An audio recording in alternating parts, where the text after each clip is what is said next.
Dobrý deň, vážené dámy, vážení páni. Vítajte na Bratislavskom hrade pri príležitosti oficiálnej návštevy predsedu Národnej rady Monackého kniežatstva v Slovenskej republike. Dovolte mi tu privítať predsedu Národnej rady Slovenskej republiky, pána Richarda Rašiho, a taktiež srdečne vítam predsedu Národnej rady Monackého kniežatstva, pána Thomasa Breza. Páni predsedovia sa tu dnes stretli na bilaterálnom rokovaní a teraz vás oboznámia so závermi svojho stretnutia. Ako prvého poprosím o slovo predsedu Národnej rady Slovenskej republiky, pána Richarda Rašiho. Nech sa páči, pán predseda. Príjemný dobrý deň prajem. Pán predseda, vítajte na Slovensku. Som rád, že môžem dnes v Bratislave na Bratislavskom hrade privítať predsedu Národnej rady Monackého kniežatstva Thomasa Brezu, pretože dnešné naše stretnutie je pokračovaním nových, intenzívnejších vzťahov medzi našimi parlamentami, ktoré sa odštartovali v októbri roku 2025, keď som navštívil pána predsedu v monackom parlamente. Napriek tomu, že Monako a Slovensko sú veľkosťou rozdielne krajiny, máme veľa spoločných problémov a veľa víziev, ktoré vieme spoločne riešiť. Našu diskusiu sme orientovali na niekoľko tém a budeme v nej pokračovať aj ďalej počas pracovného obeda. Hovorili sme o parlamentnej diplomácii a výmene skúseností. Naším cieľom v slovenskom parlamente je podpora mladej generácie, podpora mládežníckych parlamentov, angažovanosť mladých ľudí v práci v parlamente. Tu sme našli podobné postoje aj zo strany Monackého parlamentu a verím, že aj našim mladým, angažovaným parlamentaristom budeme môcť ukázať, ako funguje Monacký parlament a samozrejme pozveme aj mladých ľudí z Monaka na to, aby videli, ako parlament na Slovensku funguje. Tou druhou témou v parlamentnej výmene alebo diplomácii je komunikácia našich administratív, našich odborných útvarov, ale aj našich výborov na legislatívne riešenia problémov, ktoré prichádzajú. Myslím si, že aj tu vieme nájsť veľký spoločný priestor na to, aby sme si navzájom vymieniali skúsenosti a riešili to, čo naše krajiny aj z hľadiska toho, čo sa vo svete deje, trápi. Ďalšou témou je samozrejme kultúra. Slovenská republika sa v Monaku prezentuje špičkovými umelcami. Aj na Slovensku bola prezentácia Monackej filharmónie. Chceli by sme takisto pod našou záštitou a s našou podporou vytvoriť priestor na prezentáciu našich umelcov zo všetkých oblastí kultúry v Monaku a takisto monackých umelcov u nás. Myslím si, že to je veľmi jednoduchý, ale veľmi dôležitý krok ku zlepšeniu spolupráce medzi našimi krajinami. Tou druhou témou bola ekonomická spolupráca. Po mojej návšteve v októbri 2025 sa v novembri uskutočnilo Business Forum medzi podnikateľmi zo Slovenska a Monaka. Chceli by sme, aby sa ďalšie Business Forum zorganizovalo na Slovensku. V Monaku má na starosti podnikateľov Monacká hospodárska rada, Monaco Economic Board. Chceli by sme takéto stretnutie urobiť aj u nás, aby sme za pomoci SARIA vytvorili priestor pre monackých investorov podnikať u nás a zároveň našli partnerov pre našich investorov zo strany Monaka. Myslím si, že máme si čo ponúknuť aj z hľadiska investícií, aj z hľadiska vzájomnej podpory obchodu. Ďalšou dôležitou témou sú samozrejme diplomatické vzťahy.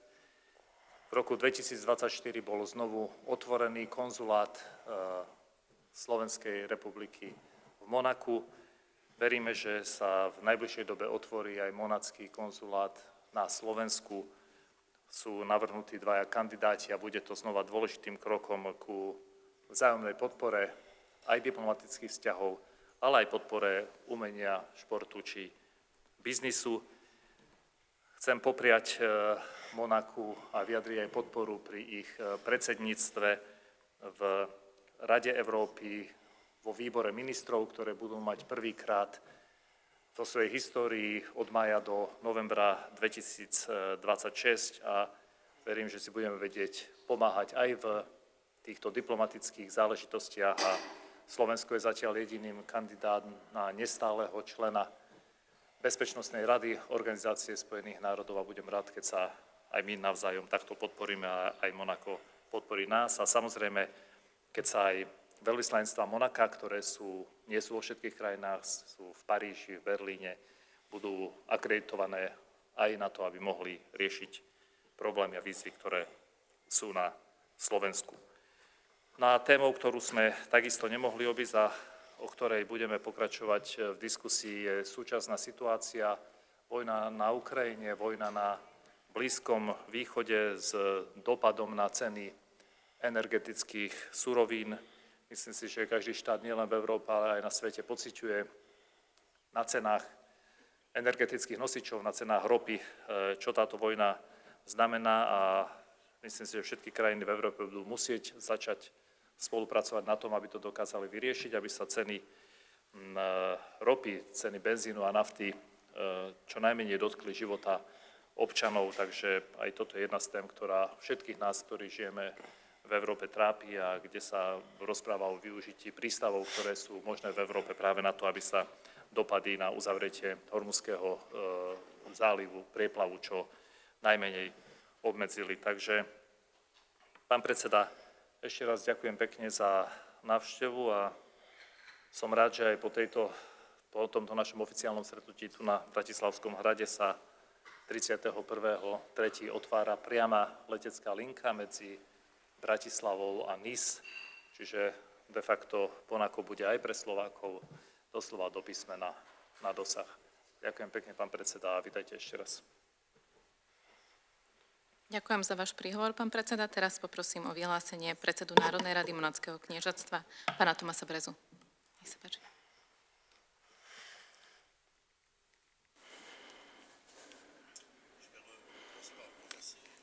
Začnem poďakovaním pánovi Hrašimu.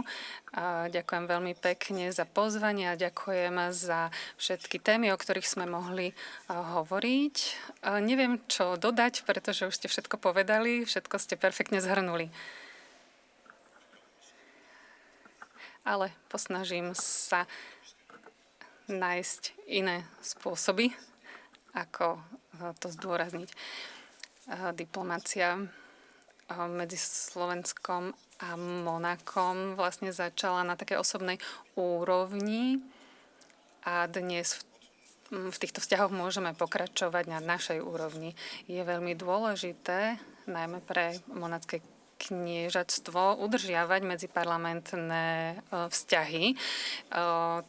To nám umožňuje mať vlastne určitú slobodu vyjadrovania sa, slobodu slova, a tak môžeme hovoriť s inými krajinami o o spoločných, ale veľmi širokých témach, ktoré by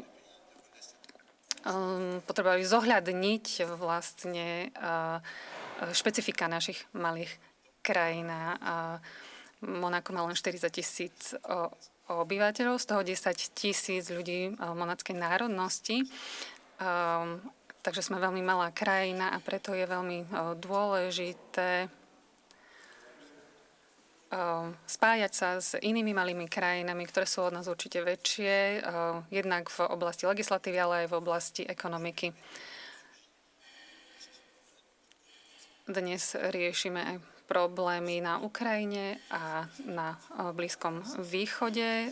Tam sú tie diplomatické riešenia veľmi potrebné, preto je dôležité rozvíjať diplomatické vzťahy, či už na úrovni ekonomiky, kultúry, dedičstva alebo športu. Monako je veľmi športová krajina a Slovensko takisto. My všetci poznáme Petra Sagana, ktorý je rezidentom v Monaku. Takže v celom tomto kontexte potrebujeme vlastne tieto výmeny a tieto kontakty, preto som veľmi rád, že som mohol na Slovensko prísť. Hovorili sme aj o ekonomických otázkach. Začali sme už minulý rok v novembri. Je so mnou v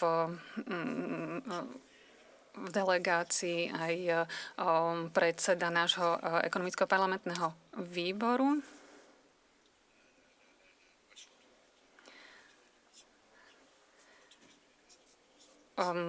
budeme snažiť zorganizovať výmenu, alebo teda misiu, obchodnú misiu našich podnikateľov na Slovensko. A takisto budeme pokračovať aj v podpore a výmene mladých ľudí, pretože to je naša budúcnosť. Budeme ich podporovať v parlamentných aktivitách,